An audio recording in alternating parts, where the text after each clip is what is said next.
From the second day of Premier's meeting in Ottawa to taking heed of growth projections in our province and Edmonton's after-action report on municipal election issues. Time now for tonight's politics panel. And joining us this evening, Marg McCuaid-Boyd, a former MLA and cabinet minister, and John Brennan is a political analyst and commentator. Good evening to you both. And let's begin with the Premier's meeting for their final day in Ottawa. And ahead of getting together this morning with the Prime Minister, one provincial leader in particular had this to say about those pushing for a referendum on Alberta separation.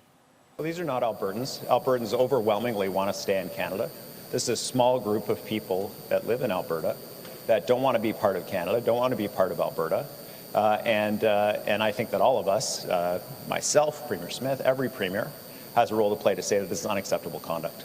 As organizers of the independence petition have told us here on Alberta Primetime, they've been meeting with U.S. government officials. And last week, Treasury Secretary Scott Bessent commented on the movement, saying Alberta is a natural partner to the United States. Now, David Eby says Canada needs to draw the line at people seeking the assistance of a foreign country to break up Canada.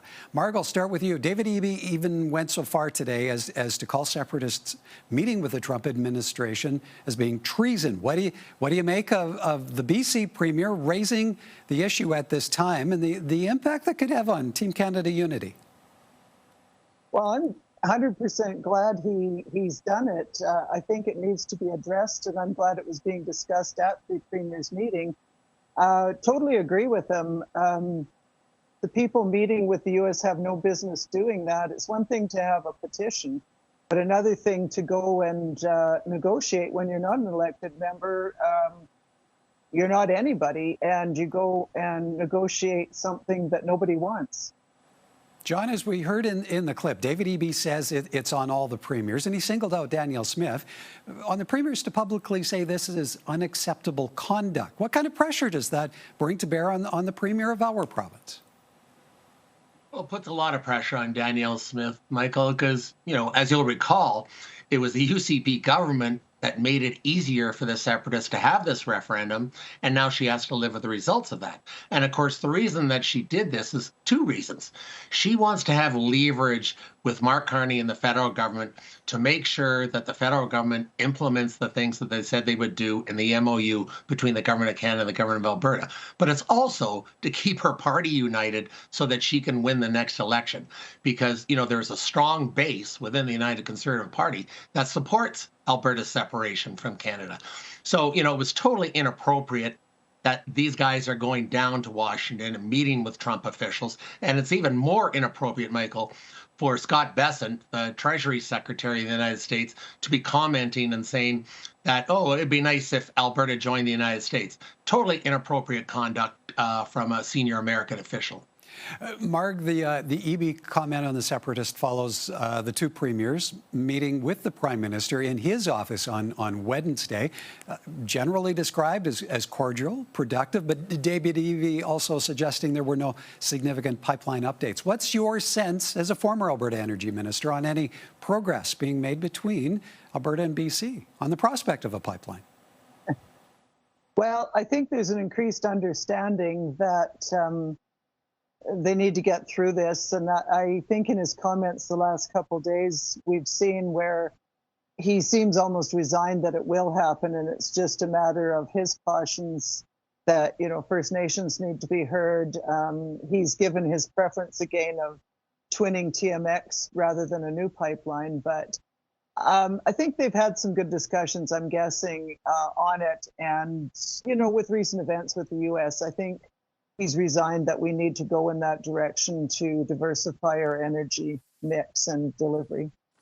John, where do you feel this issue leaves the status of the Alberta-Ottawa MOU, and maybe more specifically, the voice of the Prime Minister in this equation? There's a lot of work to do in the next couple of months, Michael, to get the MOU implemented. We have some deadlines coming up. It's stated in the MOU that there has to be an agreement between Alberta and Canada on increasing the industrial carbon tax in Alberta in a staged increase. And also for the Pathways Alliance project to proceed before the government of Canada is going to put its full weight behind this new bitumen pipeline between Alberta and BC. So there's a lot of work to be done. With Mark Carney's government and Daniel Smith's government. They both said at the news conference today that they're both committed to it, that they're going to undertake that work to get that work done. So now we have to see if that work gets done, and we'll see in the spring what the status of this project is, Michael. Marg, on all of the premiers meeting with the PM today, what do you see needing to come out of that meeting to solidify Team Canada unity?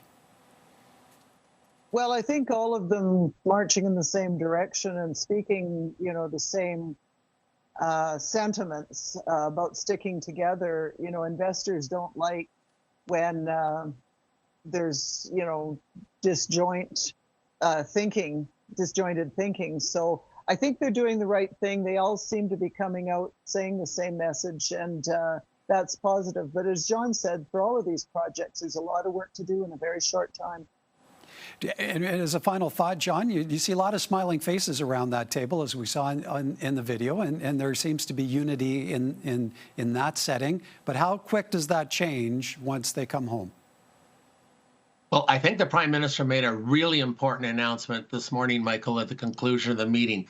He said that he is going to convene a meeting monthly with the premiers and the territorial leaders once the CUSMA negotiations begin in July.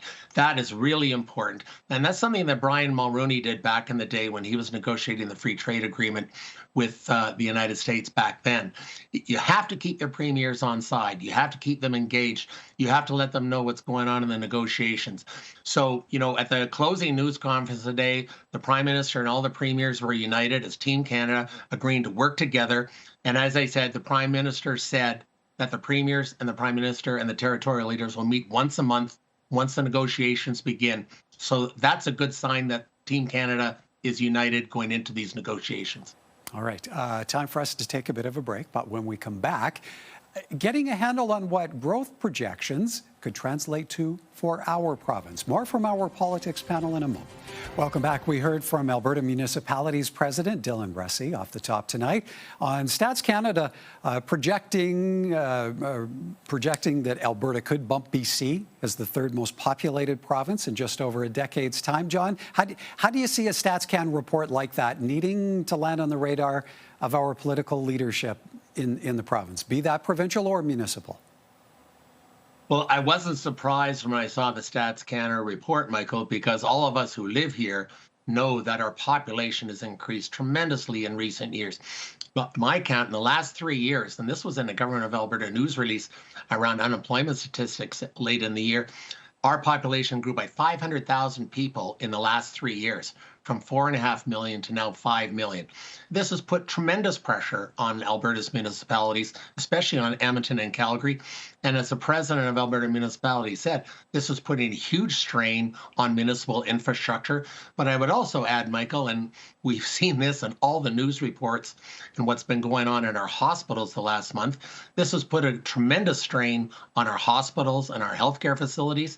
And as we saw last fall with the teacher strike, this has also put a tremendous strain on our schools and, the makeup of the students in our schools. So, in-migration, Alberta has had a lot of positive benefits, especially for the economy, but there's been a lot of drawbacks as well.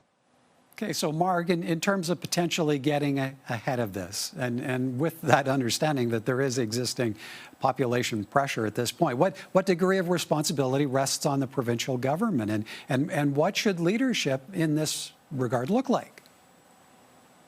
Well, as Dylan mentioned in his interview, it's going to take the three orders of government to get together and make a plan. There is enough time to get going, but they need to get going soon to decide who's doing what, who's contributing what. As John mentioned, outside of what the municipalities do, we need schools, we need more hospitals.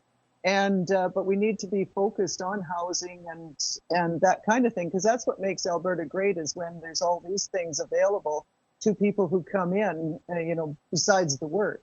And we have all seen, more people coming in. We've all met people who are happy to come to Alberta because of the advantage of lower cost housing and work.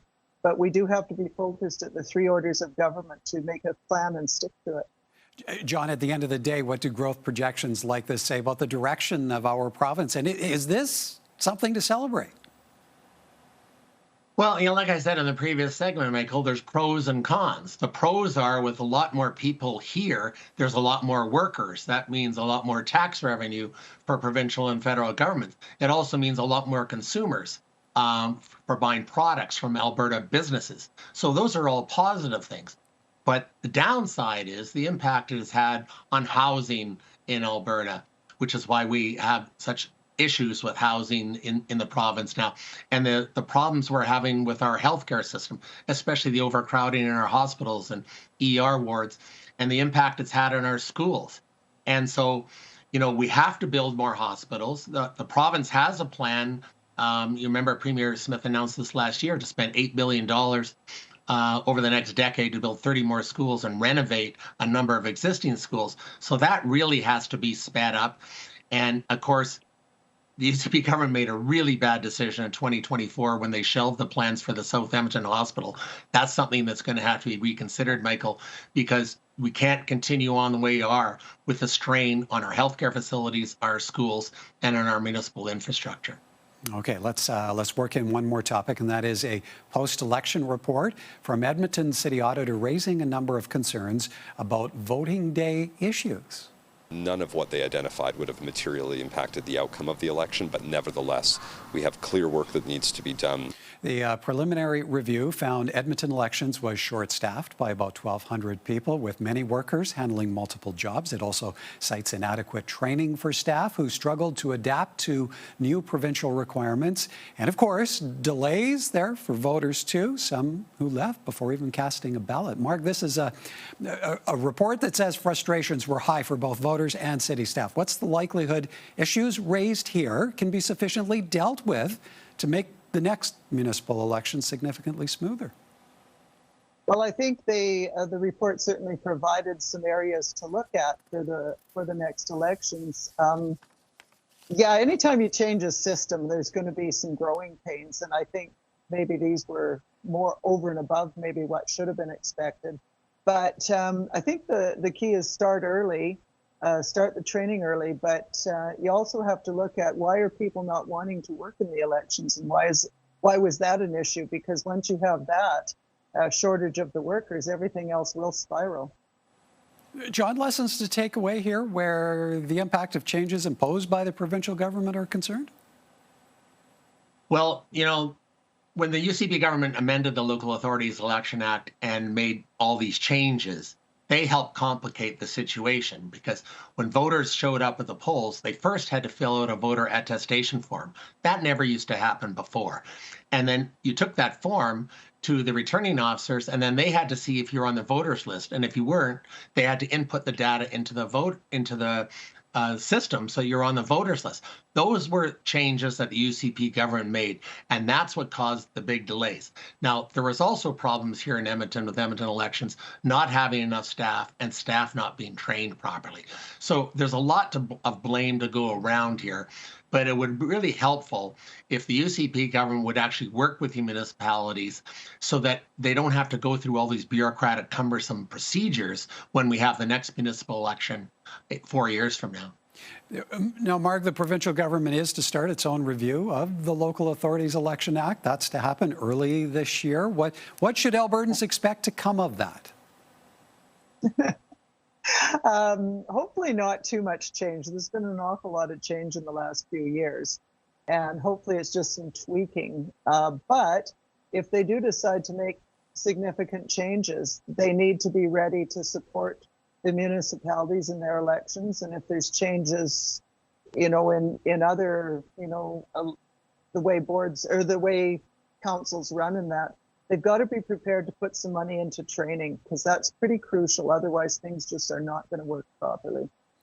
John, do you see changes coming as a result of this provincial review? Could the government claw back some of what it changed?